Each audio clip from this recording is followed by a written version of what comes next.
Hello, good evening. This is Brother Benson Media, and we are also live on our sister channel Kikao na Sauti. Allow me to take this opportunity to welcome you all. I can see Judith at the comment section. Thank you so much, Judith, for finding time to join us. And with me here is Msimamo. Acha nimpe nafasi atusalimie na tuambie anaendelea vipi. Msimamo, karibu. Kaka yangu, nashukuru sana kwa nafasi hii. Kwa kweli nimekaribia hapa, nimejaajaa kama pishi la ubwabwa na kwa ajili ya kuweza kuchangia kile ambacho tutajaliwa haswa kutokana na siasa yetu, lakini kwa kweli siku yangu imeendea vyema. Tunamshukuru Mungu haswa, na pia shukrani kubwa kwa pumzi na uhai hadi tumekutana tena hapa, ndugu yangu Maka. Kwa hivyo ni kuwakaribisha tu wale ndugu zetu ambao wanatufuatilia hapa kwa Brother Benson Media, tena kwa moyo mkunjufu, wale ambao wanawasha upande wa comment section na wale ambao wanatufuatilia haswa tukiwa sehemu mbalimbali ile katika dunia na katika taifa letu hapa, unaona hapa katika hiki kipindi. Kwa hiyo nirudi tu kwako kwamba kwa kweli siku yangu imeendea vyema. Juu yako ndugu yangu hapa Maki, maana nitangia majuzi hatujazungumza.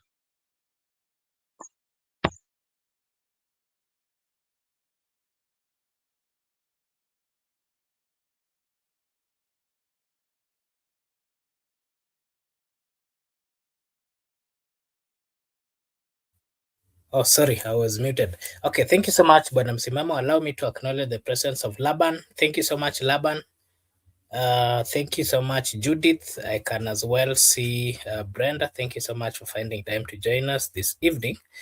And today I want us to just have a look at what has been happening, and allow me to once again welcome you back to the show where we break down Kenya's political heartbeat.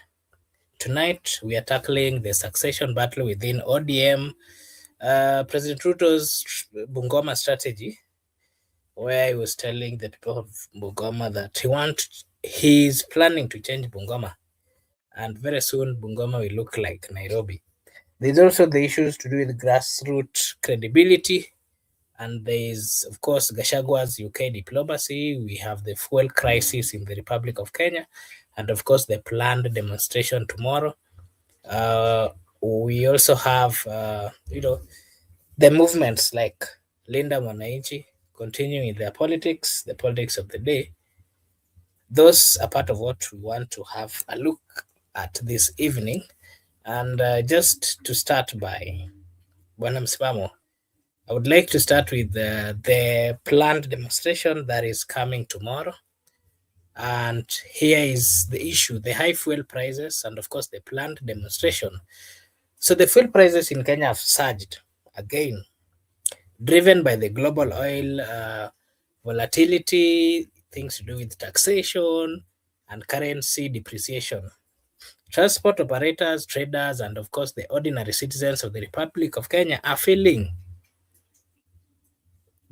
squeezed. In response, demonstrations are being planned for tomorrow. This, of course, has been announced by the transport guys, organized by, of course, the civil society. Activists are also part of it. They're demanding that the government take an action. So the fuel costs directly affect food prices, transport, and of course inflation. And this is not just economics; it's about trust in government. Bwana Msimamo, is the fuel crisis more about the global shock or the government mismanagement? You can give us your view on that, Msimamo. It's government management if nikichangia kwa haraka. It's not about global crisis. Ipo, hatukatai, but kuna zile measures ambazo zinawekwa mapema kwamba ili janga lipate angalau kupata unafuu. Basi muhimu ya serikali haswa na kazi kubwa ya viongozi ama uongozi ni kutoa suluhu kwa watu wake. So suluhu ingefanyika, suluhu ambayo ingeweza kuhakikisha kwamba haya mafuta, hata kama kutakuwa kuna kuna vita haswa katika vya kimataifa ambavyo vinaathiri haswa suala mazima haya na masuala na mafuta, basi kungekuwa na mikakati haswa kwenye serikali ya kujali ama viongozi wenye wanajali watu wao kwamba wanawatafutia suluhu ya kudumu, basi maybe wangeagiza baki ya kutosha kwa muda ule ili kujiwekea wakati kikiumana kuna akiba, na kama itakuwa sivyo, basi warudi pale pale ambapo hawataki pa subsidize ile subsidy, kama itawezekana, kuona kwamba ule mzigo utakuwa umefanya nini, at least pia umempungukia haswa mwananchi. At least ni baadhi tu ya mipango, lakini huenda kuna mipango mizuri tu mingi ambayo kwa kweli serikali ingechukua, at least huu mzigo haungefikia mahali upo kwa lita 1,214. Unajua ikifika hapo usafiri umekuwa juu, alafu kibaya zaidi uchumi haswa, hela haipo kwa mwananchi. Unaona, yani hela kwa kweli haipo kwa mwananchi, ni ngumu haswa kwanza ile yenyewe kukaa kwa na mwananchi, kutokana haswa na harama ya maisha na ugumu wa hiyo hela yenyewe kuipata. So kwa kweli ni kizungumkuti. So kwa hili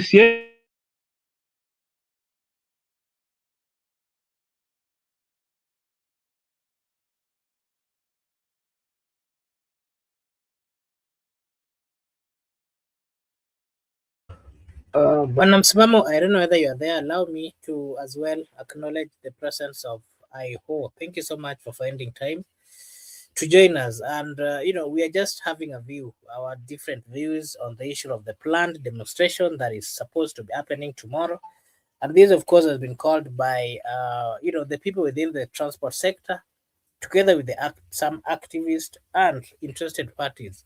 And they're saying that starting tomorrow, there's going to be a serious demonstration, of course, as they are demanding for the government to lower the prices or either to scrap off the issues of taxes.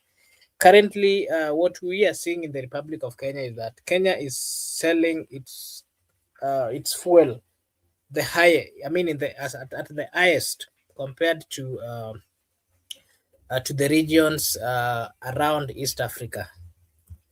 And that is one of the issues that has made them to come up with the demonstration which they are planning.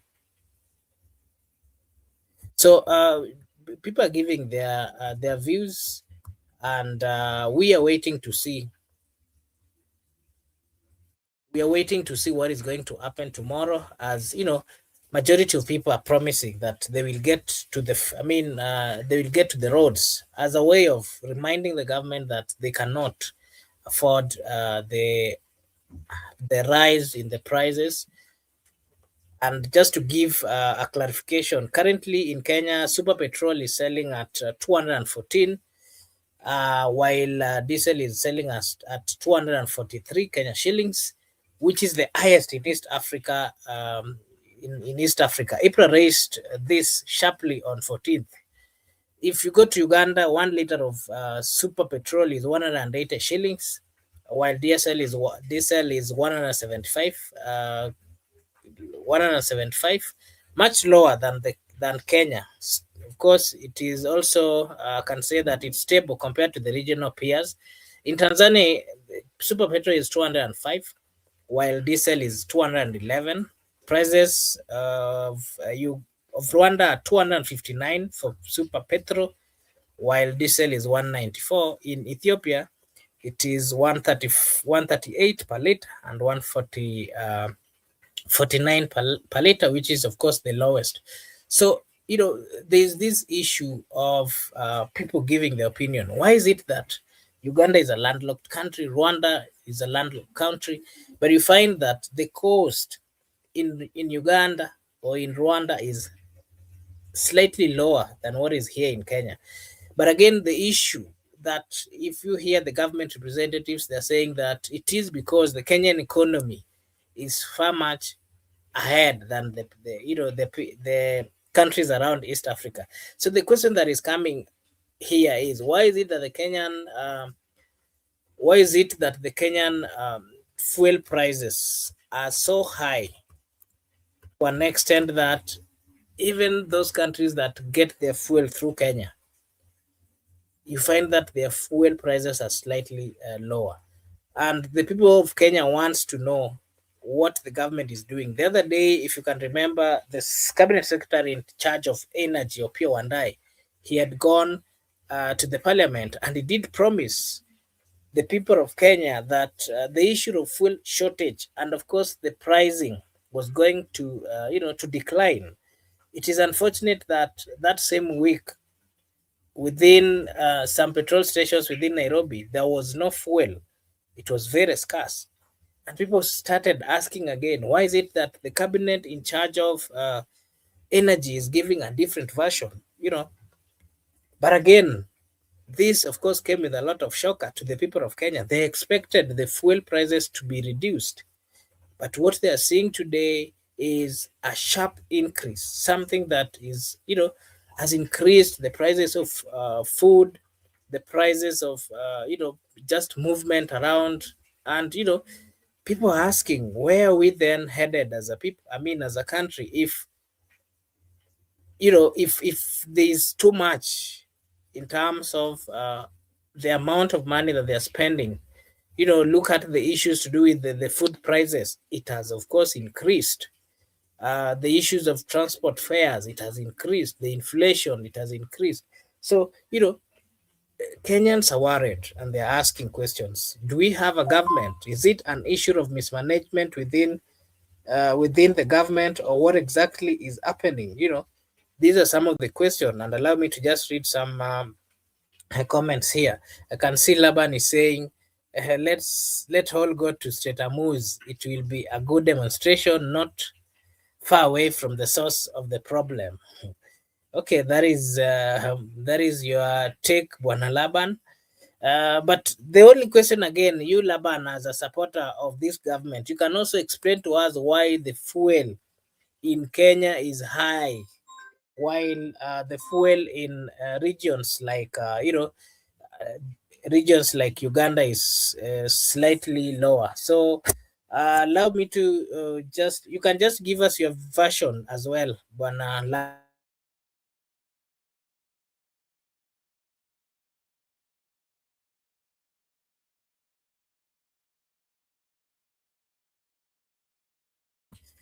Yeah, so again, there is also this comment from Judith. Judith is saying that class 2 dropout was talking to Kalenjin, saying in their local language they should re-elect whoever is supporting Kasongo, uh, even though they've done nothing to improve the administration. Okay. There is also this comment. Gachagua does not stay in Uganda to organize demonstration there. This problem is bigger in Kenya politically. Okay, and Judith here is saying Ruto must go. Okay. Uh, Laban here is saying that Kenya's economy is the biggest in East Africa. Well, if it is the biggest in East Africa, what does that mean? Then life in Kenya should be slightly lower. People within the Republic of Kenya should be in a position to easily access the basic needs or whatever they need in an easier way compared to other regions. That is what we call an economy that is slightly bigger than the others. Kenyans should be in a position of, you know, um, they should be in a position of finding jobs easily without struggle here and there. Something that is contrary to what we are seeing. That is what we call a biggest economy, or an economy that has grown. Bwana Laban, kindly explain to us that fuel of Uganda, Rwanda, they are passing through Kenya. Those countries are landlocked. They do not have the sea, they do not have the coastline. And that means that all the fuel that is going in those areas, they have to pass one country. And remember, those countries where those particular fuel are passing, they also have to pay a certain amount. So that, of course, gives an explanation that fuel should be higher in those countries compared to what we are seeing in the Republic of Kenya. That is an explanation that Laban, if you can give us, you can, we would be happy to hear. Judith here is saying Judith here is saying that, and we are facing crisis. Laban, you're joking, right? Okay. There's also a comment here from Iho. Kenya's economy suits the privileged few. not the struggling Kenyans. I agree with you, our listener. I hope it is true, because we have a section of the people of Kenya that really, they live a very luxurious life, a lifestyle that, they're in a position to have everything. Those are the people who are building big houses here and there in Kilimani and all those places that Kenyans are asking where them they are finding or getting the money if majority of people are struggling. But you'll find again that these are majority within the government, or who are actually partly uh, been accused of issues of looting, or being closer to the money laundering people. So these are some of the things that can partly I wish Laban would come here to partly give clarification on. Allow me to give Msimamo a chance. Msimamo, you did not finish your comment, so you can just proceed. Asante kaka, unajua nilitemwa nje hafla, lakini nimejiweka sawa, nimerudi. Sijui kama napatikana kwa hali iliyo sawa. Nakusikiza bwana Msimamo. Asante ndugu yangu kwa hilo. Kwa kweli nilikuwa nimeachia mahali kwamba kwa serikali ambayo inajali haswa maisha ya mwananchi wake anayemuongoza, basi inafanya mikakati, si ungoje kwanza mpaka mgomba umeanguka ndio unatafuta sababu za nini ni kiliangusha mgomba, ni baridi, ni ugonjwa, ni nini? Ukiuona huu unaanguka, tafuta gongo uweke, usike, usianguke. So tunazungumzia hili kwa sababu haswa hili jambo linatamausha. Haiwezekani Ethiopia hapa ni 134 per liter na ni jirani hapa, global crisis ipo. Haiwezekani Rwanda hapa mafuta ya nyuma zaidi ya Kenya, lakini vile vile hata jirani zetu hapa Tanzania na Uganda, hapa kuna bomba la mafuta ambalo linapitisha mafuta kupeleka nchi zingine. So for real haiwezekani haswa kwamba then unakuta sababu zinatolewa pale ni kwamba hii ni nchi ambayo imeendelea zaidi ya mataifa mengine. Ati hiyo ndio sababu ambayo unaweza mueleza mwananchi mwingine katika akili. Ile hali unamwambia kweli hii iko mbele, umbele huo kwamba bado mwananchi kuitafuta hela ni kazi. Hela haipatikani, kazi hakuna, uchumi ni uko gali, maisha magumu. Then unamwambia kwamba sisi tuko mbele na lipi?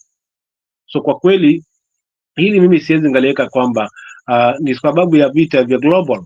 Hii ni utepetevu wa serikali ambayo sasa hivi tu inang'ang'ana ni jinsi gani itabaki katika mamlaka ifikapo 2027. Hicho ndicho kiko katika akili ya viongozi, lakini haswa huduma zile ambazo ni za muhimu hakuna dhazo. Unakuta hata ile Bungoma ile ambayo ulikuwa unalizungumzia hapa kwamba Bungoma pale wameambiwa kwamba kwani hapa hatufai kujenga manyumba yakafanana na mali fulani. So hizo nyumba zitaisha kina nani? Ikiwa haswa mwananchi ambaye atakwenda pale hendi hivi lazima alipie hiyo nyumba, hana kazi, hela sasa hivi ni ya kufukuzana nayo, na kawaida hela ukifukuza, unajua haswa mwisho wa siku ukikamata inakuwa ngumu, not only way imetegwa. So kule kututegesha haswa hela zije, kwa sababu imetega kwa kweli. Ukisema tuko mbele lita ni 250, lakini mwananchi ana uwezo wa kuzunguka akaokota shilingi 500 kwa siku, na akajua kwamba hii 250 hata nikilipa haswa mafuta yale kwa lita, basi 250 nitaenda kutafuta unga wa watoto. Hilo halipo. So kwa kweli hili siliweki lawama kwa global, naliweka ndugu yangu haswa katika serikali yetu ilipo, haijali mwananchi wa kawaida. Asante.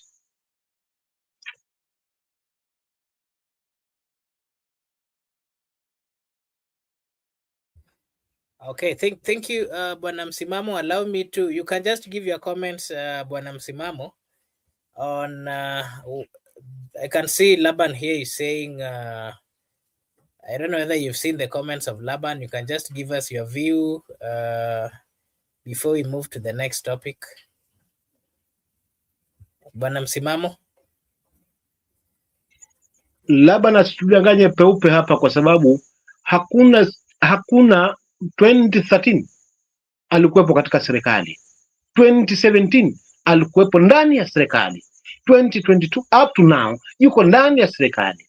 Huyu bwana ambaye anazungumzwa kwamba anatakiwa kustabilize uchumi kwa sababu ulikuwa umeshikwa mahali, nani aliushika? na alikuwa wapi? Nje ya serikali, ndani ya serikali? So hili ndugu yangu Laban hapa anajaribu kulipaka mafuta angalau, yani anajaribu kuchukua nguo iliyochakaa. Ndugu yangu Mark Laban anachokifanya hapa, nguo iliyochakaa anajaribu kuibandika viraka vipya vya nguo ambazo ni mpya, at least ationekana na muonekano. Itarudi, haitarudi kuwa mpya, bado ya kuchakaa, ni ya kuchakaa, kwa sababu huwezi nidanganya wala kumdanganya mwananchi katika hili taifa kwamba kuna mtu alikuwa amezuia uchumi, sasa hivi ndio mambo yanatengenezwa sawa, kwa sababu kulikuwa na jamii ama watu wachache walikuwa wamehold hii chuma kama yao. No, alikuwa ndani, alikuwa mwandani ya wale ambao wanawasingizia kwamba alikuwa amehold uchumi, alikuwa nao, anakula nao, wanapanga na wao mpaka walipotemana katikati hapa, wasituambie walikuwa wamestabilize uchumi wao, in fact ndio walimsaidia kufika mahali. So hii lawama hii na uongo ambao hauna tija kwa kweli haufai katika taifa ambalo tunahitaji liwe la mabadiliko, taifa litakalomjali kila mtu, haswa wale ambao haswa ni wananchi wa kawaida.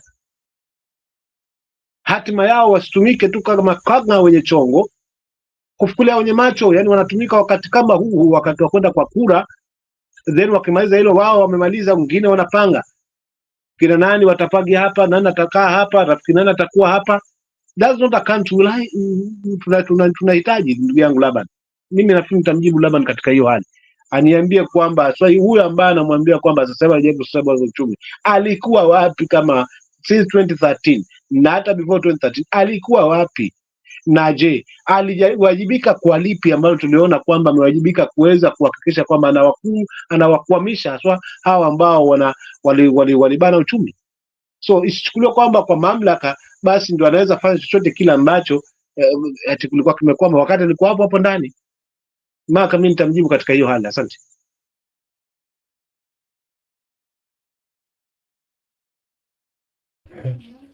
Thank you so much Bwana Msimamo kwa maoni yako. Allow me to appreciate everyone who is here. I can see Judith is asking, Kenya economy is in the whole Laban. I heard another business lady saying she's closing her business because fare iko juu. Okay. There's also Ihoya is saying Laban patching old cloth quote to the speaker. True. Old quote cloth to quote the speaker. Okay. Two term is the solution to our problems. I wonder how two terms is the solution to our problem. And we are in this country. Partly we are seeing that the level of suffering in the republic has gotten too high, and that's a fact. If I don't know where the likes of Laban sijui wanakaa wapi, but how I wish you'd interact with the people of Kenya, how I wish you'd be working and partly interacting with the people, then you'll get to understand how difficult they are facing this economy, how difficult this economy is pinning them down, how difficult it is that even affording basic needs is something that they cannot.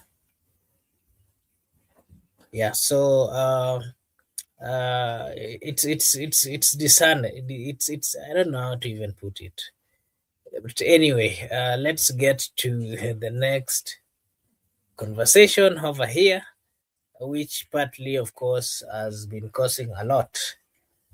Bwana Msimamo, there has been the issue of, I can call it Raila Odinga's family versus Mbadi. Mbadi first came criticizing the role of Ruth Odinga, who is the sister to the late Raila Amolo Odinga. And Mbadi said that if you are the sister to Raila Amolo Odinga, you cannot come here and lecture us. That angered the family of Raila Amolo Odinga. Winnie Odinga then came out and criticized and reminded Mbadi that he is in charge of treasury. Let him deal with the issues of treasury, and that position is not a political position. The other day we saw Mama Ida also coming out too, criticize and to say that it is wrong. Let them leave Raila and the family out. So ODM has long been synonymous with the Odinga family. Raila Odinga, Ida Odinga, Oburu Odinga, Winnie Odinga, they have sharpened the party's identity for decades.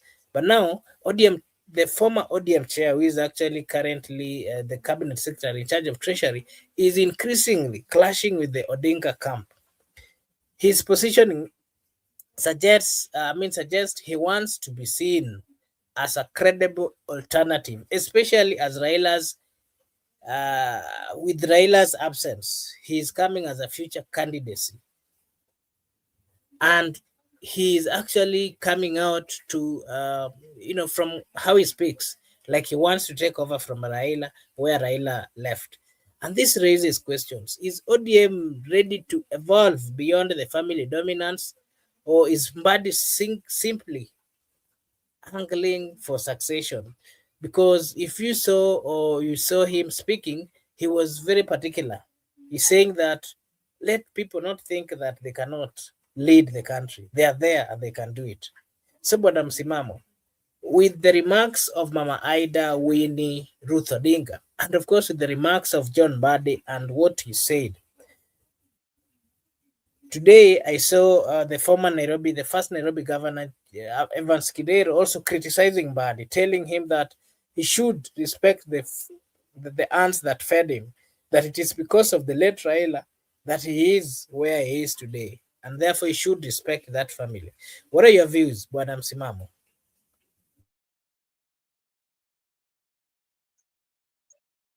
Mbadi kalikoroga, sasa lilobaki ni alinywe, likiwa chungwa alinywe, likiwa ngwadu alinywe.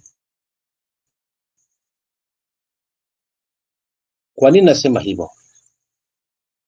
Unajua, uchu na tamaa ya mamlaka ni mbaya. Mamlaka ya kweli ni yale ambayo mwananchi anayafiki kikamilifu. Na atayafiki vipi? Si kwa lawama, si kwa kifua, si kwa kujionyesha unajua zaidi ya mwingine, ni kwa heshima na utendakazi wa mtu. Hebu turudi kwa Mbadi. Nini anachokitaka haswa katika jamii ya Luo Nyanza? Ni kingpin, hakuna kingine.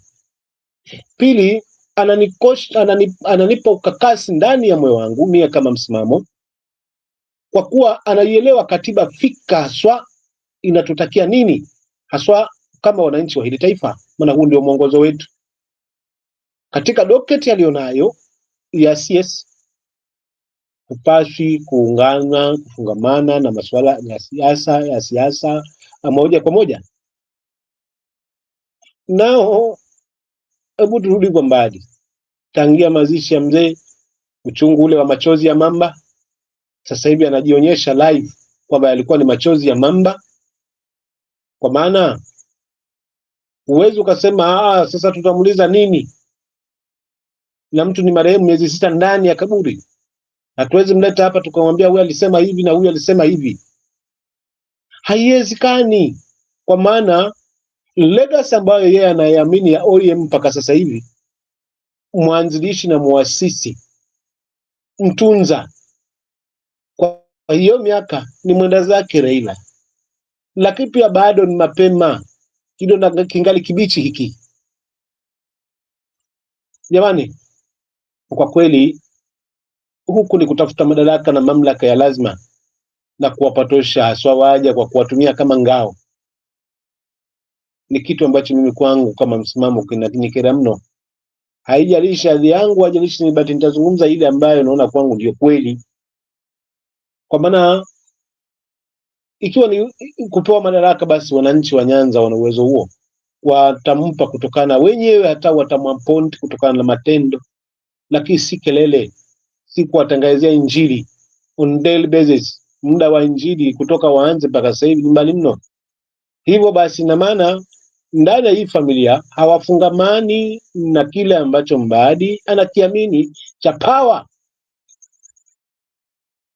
Hili limedhirika juzi haswa katika mazishi ya mamake Nyonga. mwenda zake yule mama, Mungu yake roho yake mahali pema peponi. The speech iliwekwa na Winnie, speech iliwekwa na Ruth Odinga, ilikuwa na resemble kwamba wako wapi, na hili tulidadavua kwamba Winnie kiguu kiko, roho iko kwa Linda Mwananchi, mwili uko kwa Linda Ground. So nadhani katika hili limemkera mno Mbadi, maybe pengine kwa kuweza kupewa mama ile aponti ungeweza kurahisisha swali familia kuweza kuwapotezesha na kuwapeleka watakavyo, ili ODM aipeleke atakavyo yeye. Sasa hivi kama new ODM yenye management mpya nje haswa na uongozi uliokuwepo wa mheshimiwa Raila Odinga. Swali ni je, wananchi wa Nyanza walitushukuliaje hili? Swali la pili ni je, wafuasi wa Kenya nzima haswa walioamini ODM walitushukuliaje hili? Badala ya kuzipa ufa, sasa yeye anaamua kusukuma ukuta kabisa uanguke chini. ODM polipofikia ni kukaa chini kuweza kuresolve, kupoza hiki kidonda ambacho kipo haswa unga wa nyiko ambao upo. That's the biggest kwanza thing before hata mambo mengine. But because aliamini kwamba kila alichokiweka pale pamoja na usomi it will work, it does not work. Haitafanya kazi na haifanyi kazi na haikufanya kazi. Hivyo basi kwa kweli mbivu na mbichi zitajionyesha. Hii ni mkojo huu tu umetangulia, lakini tunajua kinachofuata baadaye ni nini. Hivyo mimi nitaachia pale mdogo wangu Mark, lakini kwa kweli jamaa wangu huyu ni ulafi wa uchu wa madaraka, mamlaka na kutaka kuonekana mimi ndio kusema ndio kila kitu. Na ndio maana bwa mdogo alimjibu vizuri, akamwambia ndugu yangu, utaendea kazi yako, heshimu kazi yako. Kwanza heshimu kazi yako. Haikuruhusu haswa kuingia hasa kwa moja hata kwa moja kwa siasa. Pili, achana na sisi haswa, waacha kuturesha kidonda. Bwa mdogo yuko sawa Winnie.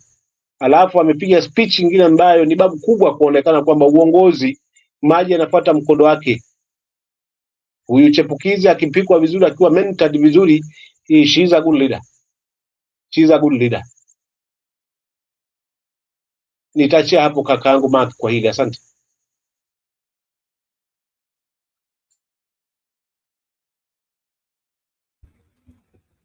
Hey, thank you. Thank you so much, Bwana Msimamo. I don't know. Allow me to just read these few comments over here. Iho here is saying that John Mbadi has learned destruction from his master Ruto. What money are they hiding which is not audited in his office? He is acting like a poster boy. Okay. Laban naye anasema that the woman is brave and speaking the truth. Okay. Mbadi is shouting for alignment. Okay. Okay, and then there's also this comment. Laban here is saying that ODM is one, akina Sifuna shaunda chama yao. Okay.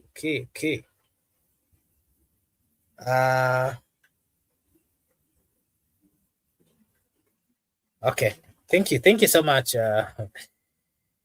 Thank you so much, Bwana Msimamo.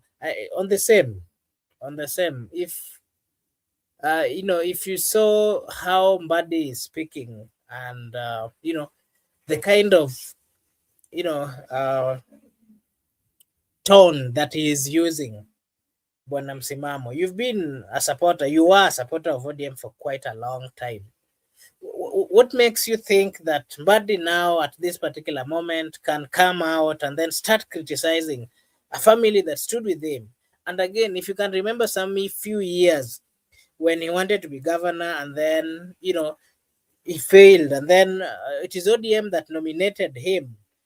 And, you remember when some leaders left ODM and they went to the side of the president, it is Mbadi who came out castigating them. And I remember them coming out to say that they should not castigate those leaders should not be castigated, and they accused Mbadi, saying that Mbadi first is not elected, that he is nominated, he should not speak. What is it that has turned that today is coming out to tell Winnie that she is nominated but not elected? What has changed, Bwana Msimamo?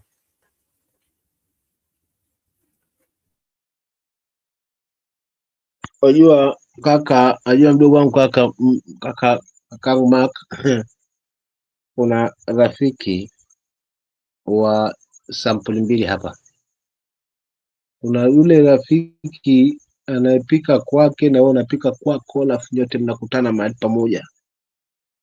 Huyu kaleta pilau, huyu kaleta wali na nyama kama nuku kwetu, lakini kama nuko kuna vyakula vingine, ama kaleta ugali na kuku, ule naye kaleta, unaona, wanakula kwa pamoja.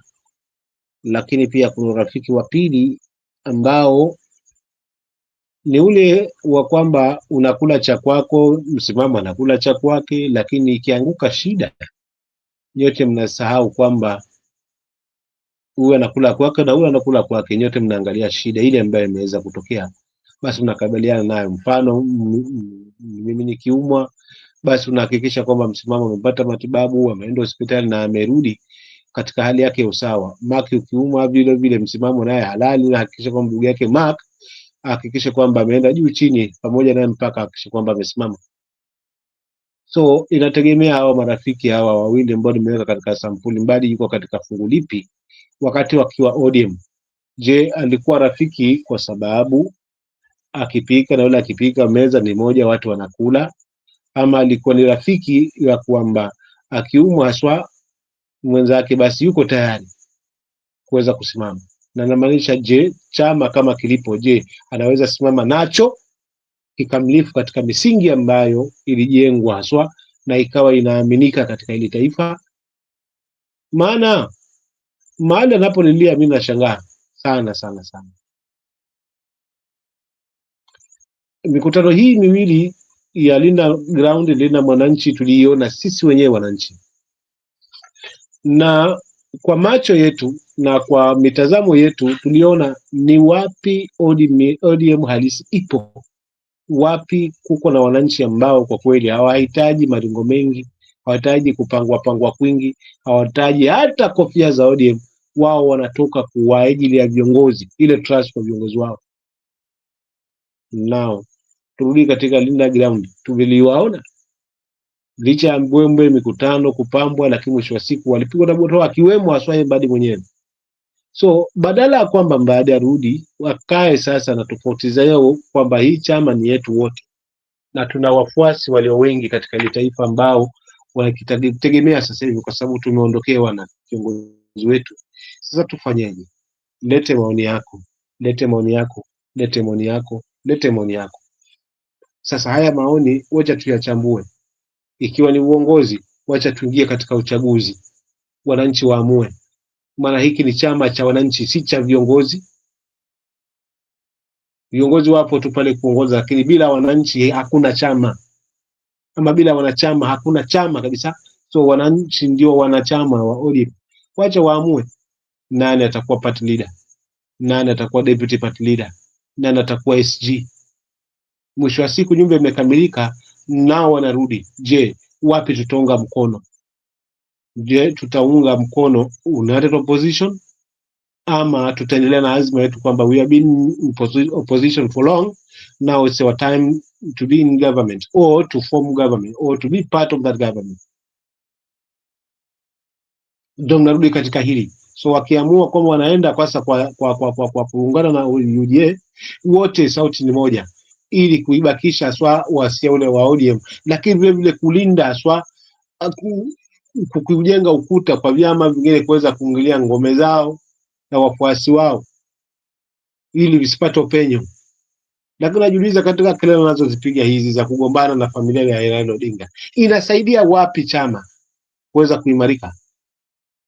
Ama ni kuleta sympathy kwa wananchi, kuweza kugawa swa mitazamo ya wananchi ambao wengine watamfuata kwa kufikiria ile mitazamo anaiongea inatija, lakini mwisho wa siku wapatikane kwamba wanajikaanga, kwa sababu bei ya mafuta ikipanda haiangalii huyu alisapoti 2 term wala 1 term.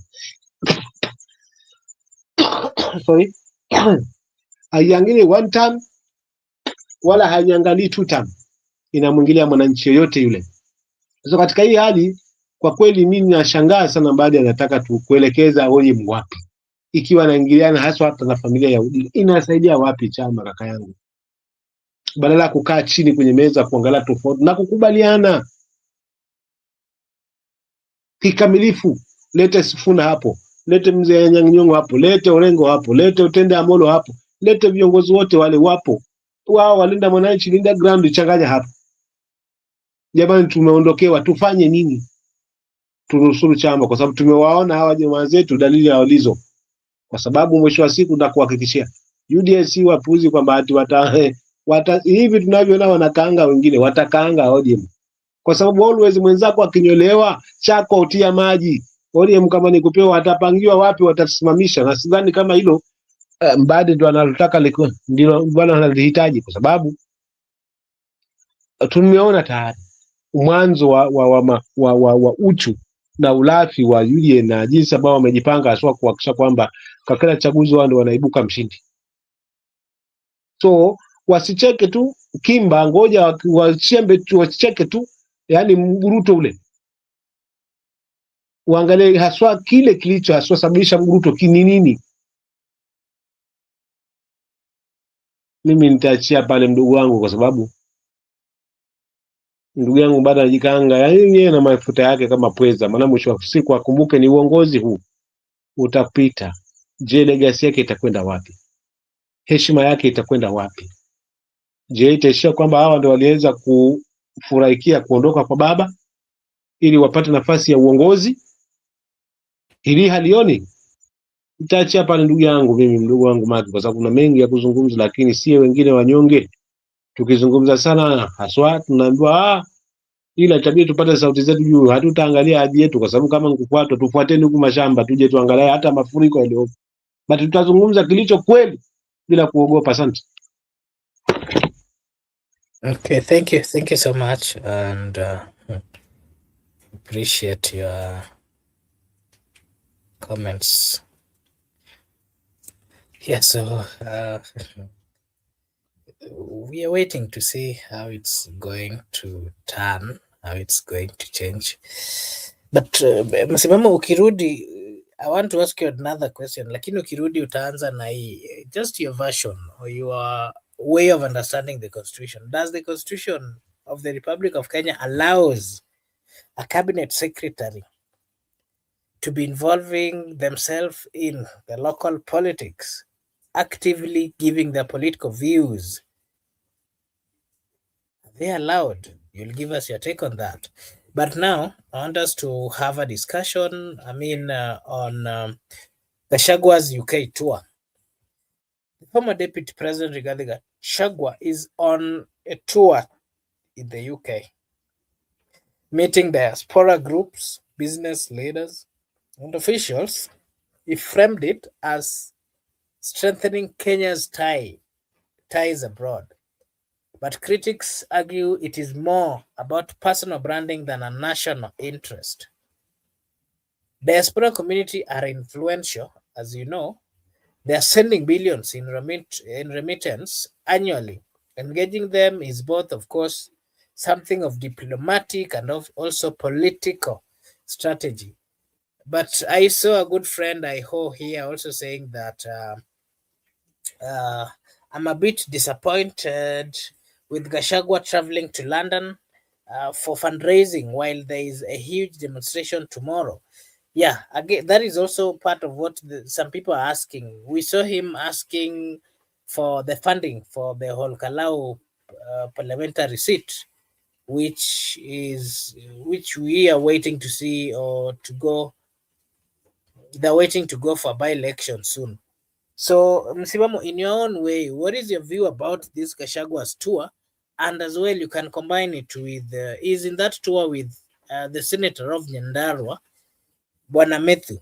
And Methu came out and said that someone with 3,000 votes cannot win. that of course blatantly mean that, or he was trying to say that within the opposition there are those people that do not have more votes. And for that reason, he was saying that Gachagua has more votes and he should be given the priority as the one who is going to carry the flag of the position as the presidential candidate. What are your views on that again, Bwana Msimamo?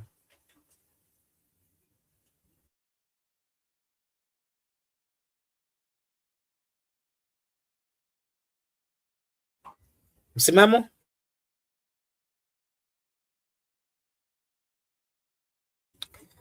Okay, I don't know. I don't know what has happened to Msimamo, but I also know it's raining here and there.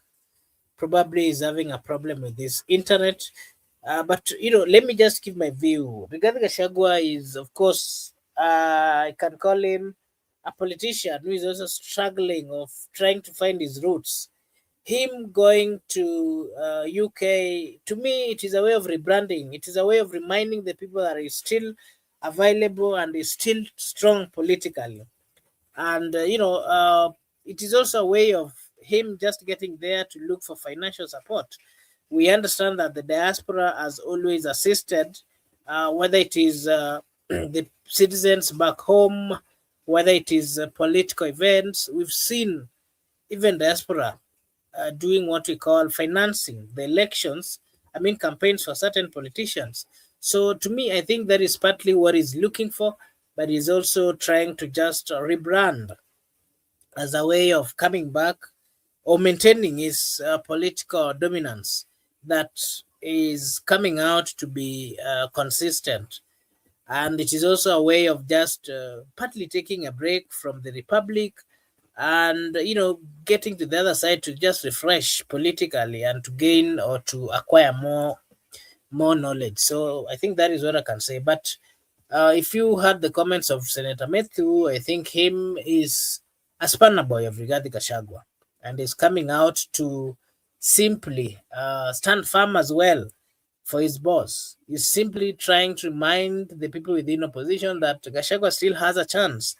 And according to him, he's simply trying to fight for Rigathi Gachagua that should the position get together for a meeting of to decide who is going to carry the flag, then probably he's fighting for his boss as well, that he should be given the reins or he should be given the flag of the position to go with to the general election, something which is also, of course, very normal.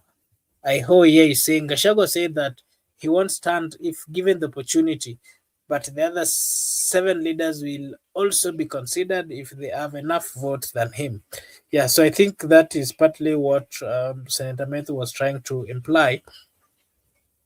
And as we wait for as well the issue of this court case that is still pending, we are also going to get to understand how things are going to transform, to change in the coming days. Bwana Msimamo, that's about Rigathi Gachagua's tour to UK and the comments of Senator Methu. You can just give us your view, what you think about that particular tour.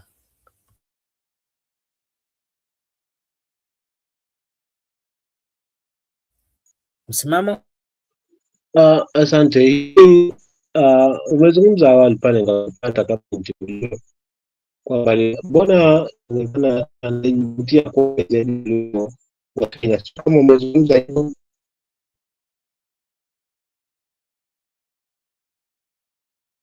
kwamba lakini kama anavutia kwake zaidi, yani anajiuza zaidi kuliko ule umoja ambao ndio ile position kama hivyo.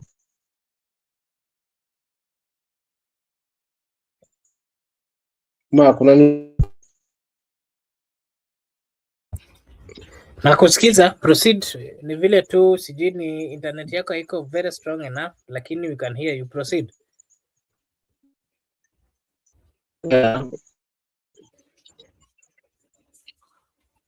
Mimi sitaki kuzungumzia zaidi kwa sababu sijaielewa kwa kina zaidi. na sijalizamia hili zaidi kwa kuona kwamba hatua hii edha ameenda kule kwa mambo gani, na mimi kitu kama sijakifanyia uchunguzi wa kina.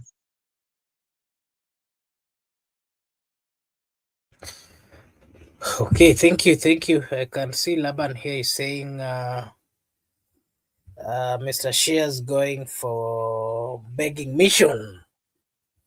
All these politicians are beggars at some point, Bwana Laban. If you've been keen enough, you will get to know that all this trip that they've always been going to UK, to US, it is a way of looking for either finance or friends. You know, it is normal for politicians to do so. Baba used to do that several times, and you know, it's a way of them surviving. Yeah. So something else that I wanted us to give our views on was the issue of President Ruto saying that he has a new plan for Bungoma. So the president, while of course unveiling a new strategy for Bungoma infrastructure project, he also talked about agricultural support and a political outreach. Bungoma has historically leaned towards the opposition, with Moses Wetangula and of course the ODM enjoying influence in that particular county. But Ruto sees Bungoma as, of course, a symbolic. If he flips it, he weakens ODM's Western base and, of course, strengthens the UDA's national narrative. Remember, Edwin Sifuna also comes from this particular area. And this is part of the counties that really assisted President William Samoei Ruto in the last general election, where, of course, not many people expected that the president would get massive support in that particular county. So he is coming out with the smart city plan that he is talking about, and he's saying that there is going to be much, and he would spend almost 18 billion in that particular project of a smart city within Bungoma. And I remember him saying that Bungoma would look like Nairobi. All these big, scrapers. I mean, these big offers would be done as well in Bungoma. And if he does that, it would be good. It would be good for the people of Bungoma. It would be good for the people of Western, and that is development. But what we've always seen nowadays is that there's a lot of talking than a lot of implementing. And that is why even the issue of Nithi Bridge, where our good friend Judith comes from, Judith will tell you that Nithi Bridge is still not done up to date. So the president has always promised much but delivered little. So that is why, as much as he's coming out to do the promising, people are slightly slower on judging, because in their mind they believe or they think that it is political, and those are things that we've always seen the president do. So I want to. Okay, Judith, and I hope Judith, you're asking about Good Year or Gypsy Corner. I saw Gypsy Corner. When was that? Was it on Wednesday or Tuesday? I saw the comments of Good Year, but I didn't really. The comments came before we started the show, so when we started the show, I didn't see any other comments. So we haven't seen Good Year for quite some time. But IHO is I don't know whether IO is also Gypsy Corner, Judith. But anyway, I want to remind you that, of course, this is. I want to remind you that this is Brother Benson Media, and we're also live on Kikao na Sauti, our sister channel. If you are watching from either, we request you to kindly just like and subscribe, because if you do so, it is a way of supporting us, na sisi hapa tutasema ni asante. Just like, if you like, it is of course a way of supporting us. If you are new again, this is Brother Benson Media na Kikao na Sauti. Over here we do say that your opinion counts. As I wait for Msimamo, I wanted to hear his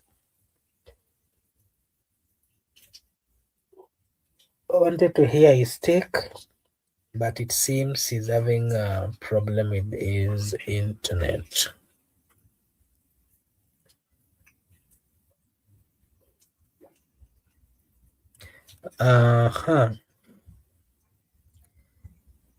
Laban is saying Wamunyoro is too hot and it has been invaded by Tutami giving secrets. Okay.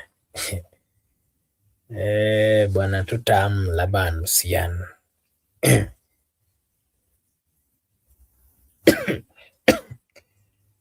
Okay. Laban is funny with this two-term propaganda. Okay. Okay. Yeah, so I think that's all about the plans of Ruto. Maybe something else that I can give views on is the issue of Caleb Amisi. Caleb Amisi is one of those people who have been attending the Linda Mwananchi. He is one of the grassroots movement advocating for citizens' right and of course accountability. Caleb Amisi has recently questioned the legitimacy of Rigathi Gachagua, suggesting that it lacks that Rigathi Gachagua is not the face and should not be the face of the position and should not even be given the opportunity to run as the president, and that Linda Mwananchi should not support his bid. And he's saying that the position lacks structure and a clear leadership. But supporters argue it represents the genuine fraction with the political elites. These again, people are coming out to ask if he's a genuine grassroots leader or he's coming out to be a representative of, whether the government or that other side that the opposition is against. Because the likes of Honorable Edwin Sifuna, Rigathi Gachagua, Kalonzo Musyoka, they are calling for unity amongst the opposition leaders. And if you've heard Edwin Sifuna saying that the target should be the president's removal. But, Caleb Amisi is also part of this particular Linda Mwananchi is coming out to say that no, Rigathi Gachagua should not be part of the position and that he has a tainted name. So that is also coming out to be confusing. And so people are questioning whether he is really genuine, that according to these other leaders, if they want to succeed, the question here is they have to unite. And that unity would bring or should bring all of them, not caring the personal needs or the personal interest of each individual. We've seen Sifuna saying that it is not about him, it is about the country. We've seen Kalonzo saying that it is not about him, it is about the country. And some of them have come out clear and said that if it means supporting one candidate would remove or send the president home, then they are ready. I've seen quite a number of people coming out to say or to give their view that Caleb Amisi might be maybe a representative of the government because he's not coming out clear. He's not associating himself or supporting the fact that there should be unity within the opposition. Him is saying that Rigathi should not be part of that particular opposition. If you ask him, he would say that that is based on his past political stance. And the question that is also coming out here is, if truly you are a politician and you are looking at the interest of the people, then there comes a times that the nation is bigger than an individual and even your personal thinking or your personal stance. So the people are asking if he is a genuine leader or he has some political interest. He's serving some interest of the outsiders. Those are some of the questions that are coming out. Bwana Msimamo, I'll give you a chance to finish your take, and also you can tell us about Caleb Amisi, who is against the fact that Rigathi Gachagua is joining the opposition.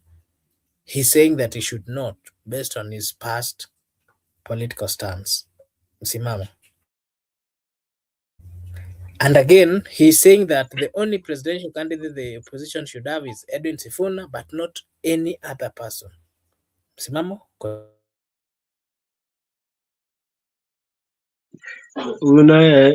Huyu Caleb naye kwa mitazama hiyo haileti utaifa wala haileti misingi inayotegemewa na mwananchi katika ile opposition, kwamba yeye anaona ni fulani. Kwa nini fulani? Kila mtu hapo ni muhimu. Kuna wale ambao wanaamini Matiang'i, kuna sisi wengine tunaamini Martha Karua, kuna wale wengine wanaamini Gachagua, kuna wale wengine wanaamini Kalonzo Musyoka, kuna wale wengine wanaamini Eugene, kuna wale wengine wanaamini mzee wetu Maraga, wengine wanaamini Natembea. So hii squad ni kubwa mno. Caleb aache kielele hiki ambacho nakizungumza katika mitazamo yake. Kwa dalili hizi ni kuonekana huyu yuko hapo kama mola. Wacha kila kitu kijionyeshe kwa rangi yake. If kuna wengine ni moles, watajionyesha, wala haitachukua muda, kwa sababu tunakoelekea ndo kumefika wakati sawa. So nadhani kila mtu atajielekea, hata mwananchi atajua, je, nani kiongozi ambaye ana stand kwa ukamilifu zaidi. Unaona? So hili mimi la Caleb ninalichukulia tu kwamba yeye yuko pale kama amplify, ndio, but katika mitazamo hii sio ambayo mwananchi anaitegemea. Anategemea united position ambayo itakuwa imeungana na wanaamini kwamba watasimamisha kiongozi ambaye atafikiwa haswa na wote, kisha wananchi waingie hapo. Baada ya kwamba wamezunguka, yule ameseuza yake nataka kusimama, yule anataka kusimama, lakini mwisho siku wakuje haswa katika moja. Nafikiri ndio hili ambao Suma amekita nalo zaidi. So haya Caleb labda ndio yake, ama pengine ni amplifier, amemwendo kazungumza, maana ndio mpango. Na kama ni hivyo basi, katika united opposition ni safari ya mamba. Basi kuna wale ambao ni mamba na pia kenge pia wapo. Kwa hiyo nadhani kenge wataanza kujionyesha mapema kwamba wako pale katika mission. Nadhani mimi nitaachia hapo katika hili la Caleb, sio kama kuna lingine kaka. Laban here is saying that I think Caleb was right. Mr. Hamakoti Rap Manyoro will be political and democracy side in Kenya. Hii ndio maana labda nilikwambia hapa, anafikiria akili yake na shallow mind, anasema nimemtukana. Pia mtukana kwa sababu hii si hoja, kwa sababu amekizana na Gachagua basi vita yake ni Gachagua. Hapana, kuna viongozi wamefanya makubwa zaidi hata Gachagua, na wapo ndani ya serikali, yeye anawapongeza zaidi. Kuna wale walisema hawataungana kabisa na kufanya kazi na UDA, wakaipinga swa kuanzia 2017 mpaka 2022 na 2022 mpaka mwanzoni wa 2022 hapo 2024 bado wakawa wanaipinga zaidi haswa, na wako mstari wa mbele kuipinga, nao tunawaona wakiwa kwa serikali. Kwa hiyo nobody is perfect katika siasa. Siwezi mkataa mtu tu kwa sababu ya wewe mwenyewe tu kwamba binafsi, kwa sababu hapo nasema unaungana kale kwa sababu kamtaja Gachagua. Gachagua si kikwazo. Yeye hata kama ni mwa atajionyesha kwa rangi yake na watu watahama. Wakenya sasa hivi wamechoka kabisa. Yaani hii siasa kama unaiangalia Laban, it is against wananchi, against viongozi. So haijalishi ni wa united opposition, haijalishi ni wa serikali. Kwa taarifa yake nimeeleza hivi. Kile kimebaki tu ni ile kwamba ni kusukuma na mkono ni bao. Ndio bado ninanitia wasiwasi. Unaona kwamba labda kwa nguvu ya kusukuma na mkono ambao wanajiamini nayo kwamba wataweza kushinda hili kwa sababu wako na power, wako na everything. Of which pia hili nalo sidhani kama katika mwendelezo huu tunauona kwamba itafika 2027 bila kuchemka viongozi hapa. Lazima kutakuchemka na watakuwa wanachemka na haki. Kwa sababu hatuwezi enda kwa uchaguzi ambao tutakuwa tunahati nao kwamba referee ni wao, kila kitu ni wao, uwanja hauna VR, alafu useme kwamba tunaenda katika fair game. What wewe tumeona katika by election ni dalili fika wazi kwamba 2027 hakuna lingine, ni hili.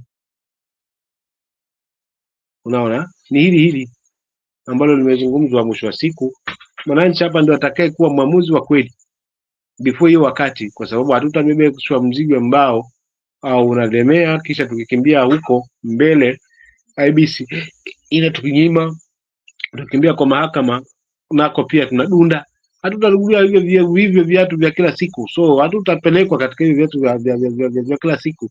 Alafu pia tukumbuke kwamba mzee peke yake alikuwa anasikizwa katika ile taifa ambayo alikuwa na wafeva wote, walio ndani ya serikali walikuwa wanamtegemea na walio nje ya serikali pia walikuwa wanamtegemea. Ni Mheshimiwa Raila Odinga, kwa sababu yeye ndiye alikuwa na roho ya kuweza kufanya kazi na yoyote yule, hata kama alishindana na yeye kisiasa. Anasema hii ni siasa, asili ikifika masuala ya kuendelevu ya taifa, basi anaungana na yeye. But hatujajua sasa hawa walioachwa kama watakubali kuachilia ushindi wao hivi hivi. So hili juu jambo tusichukulie juu juu, kaka yangu Laban. Asante.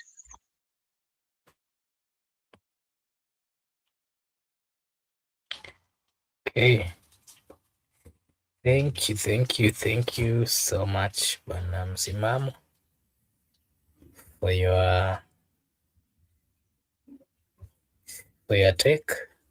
And I think we are coming to the end, and allow me to appreciate everyone who joined us this evening.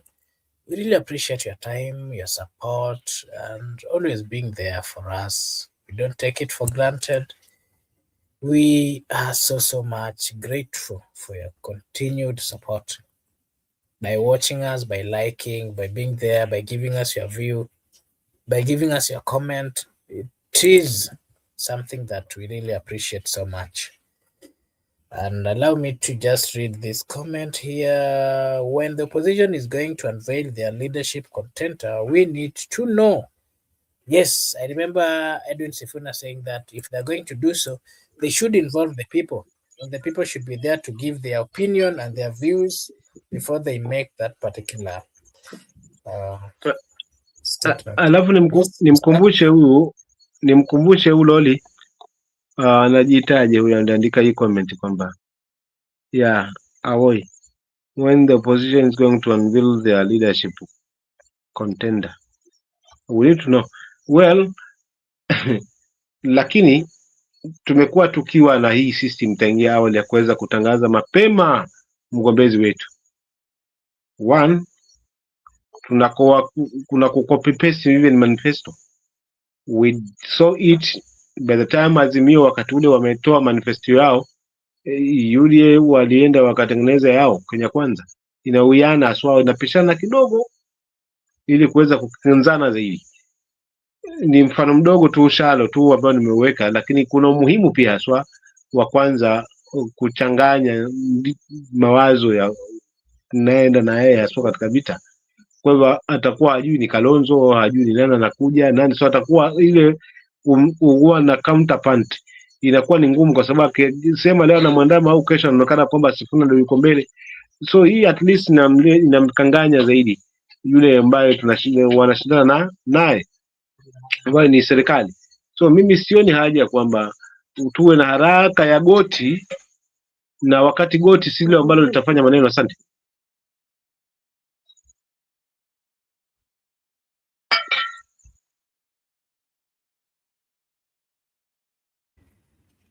Okay, thank you so much. Allow me to just acknowledge everyone, and then I'll give you a chance, Msimamo, to give us your last remarks. Thank you so much, Laban, for finding time to be with us this evening. We really appreciate. I hope, thank you so much. We appreciate your time as well. Judith Karwitha, asante sana for finding time to be with us, and of course, giving us your views. And allow me to acknowledge Brenda. Thank you so much, Brenda, for as well finding time to be with us and giving us your views. We really appreciate. Who else is here? June Wesley, thank you so much for also finding time to be with us. We don't take it for granted. We really appreciate your time.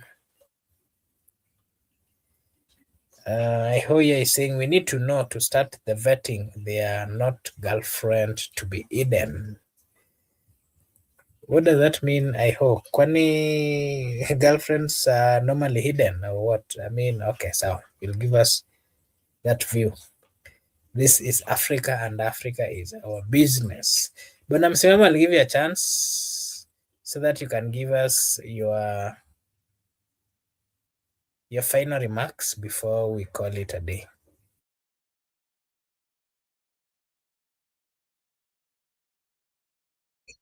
Asante ndugu yangu, kidogo shangazi yako hapa achukuliwe, maana naona ameamka kidogo tu, yani for seconds. Hebu mchukue mtoto fast. Okay, thank you so much. As we wait for Msimamo, Laban here is saying that Ruto will be sole presidential candidate in 2027. I don't know how that would be possible. I don't know why you're saying he'll be alone. I don't know. I don't know what you mean. But as far as I know, we have a constitution that gives people a chance, constitution that acknowledges, a constitution that permits everyone to come out and give their views, to come out and go for whichever position that they're willing. So I don't know what you mean by he will be the sole presidential candidate. Bwana Msimamo?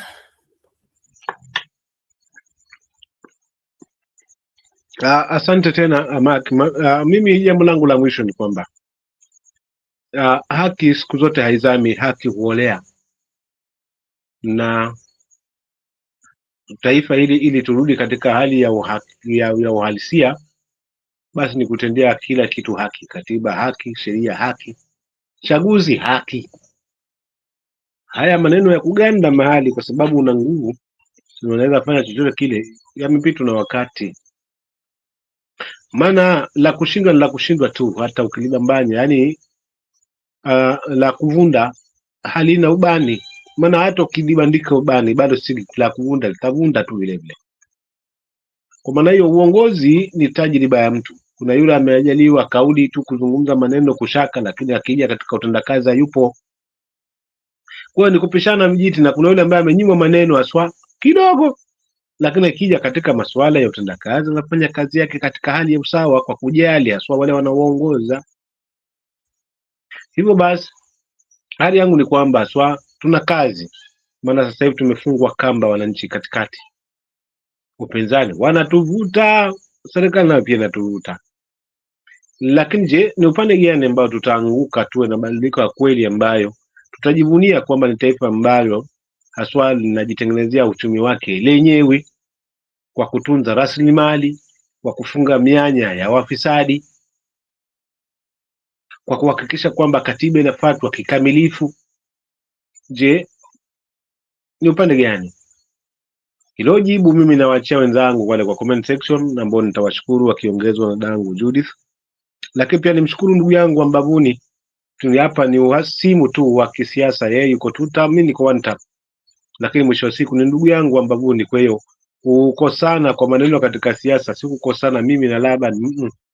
Nabani tukikutana jamaa yangu tutakunywa kahawa na utashangaa ni msimamo yule, lakini ikija katika kweli katika siasa hapa tutachamana jamaa, hatutasazana. Kwa hiyo sija kutukana mie, lakini kushukuru pia kwa kuhakikisha upande huu, lakini pia hivi kuna Ewoi na wengi ambao wameweza kutufuatilia haswa. Mimi nishukuru tu, nitatamisha hapo. Tuombe Mungu, kesho ni siku, turudi papa hapa panapo majaliwa kuyadadavua yalivyo. Lakini Laban, panda kwa jukwaa tuchambane vizuri hapa. Hii mambo ya kubaki kwa comment section, wacha tukusikize live na tusikize maoni yako live ili tuchambane pale. Tena mwisho wa siku mimi na wewe ndio tutajua njia gani sahihi ya kwenda. Je, ukinivutia kwa tuta nitakuja kwa tuta na haijalishi. Lakini ukiona nimekuzidi mbavu kwa one time, karibu kwa one time. Asante. Alamsiki kwako Mark. Thank you so much. You can see Hoihoi is saying the constitution does not work if not implemented. Right now, Ruto is going around it. Okay, I agree. The constitution, if not implemented, of course, it will not work. Actually, we have a bit of this constitution that has not been implemented and has not as well been respected. And that is why I've always said that how I wish as a country would make decisions where we bring forth people who respect the constitution and people who would implement the constitution. That way, we will appreciate the fact that we have a constitution, which, according to many people, they've said that it's one of the best. It is only that it is being abused, it is not being respected, it is not being given. Implemented. We are seeing quite a number of people who think that they're above the law, that the constitution exists for certain people, something which is, very unfair. But above all, allow me to take this opportunity to thank the Almighty God for having given us the opportunity to have this particular show tonight. And as usual, I appreciate and I say a big thank you to everyone who joined. Thank you so much, Msimamo, for finding time to join us and to be with us this evening. And our viewers, I can see Ihoya is saying, Ruto should know that in Singapore, the law is respected. Yeah. For every progressive country, the law has to be respected, of course. The law has to be respected by everyone. It is, the law is always not, it is made for the people. And that the people, of course, is any human that exists. So they have to respect it. Yeah, so I'll wish to stop from this point, and of course to appreciate everyone for your time and always being there to support us. We don't take it for granted. We thank God for you guys. May God bless each and every one of you. And as we are going to some of us are going to rest because we're understanding from different places. I want to take this opportunity to just wish you all the best. I want to take this opportunity to wish you a blessed morning, a blessed afternoon, a blessed evening, a blessed night, a blessed day, wherever you're watching us from. Thank you so much, and may God bless you. See you again tomorrow. Bye bye for today.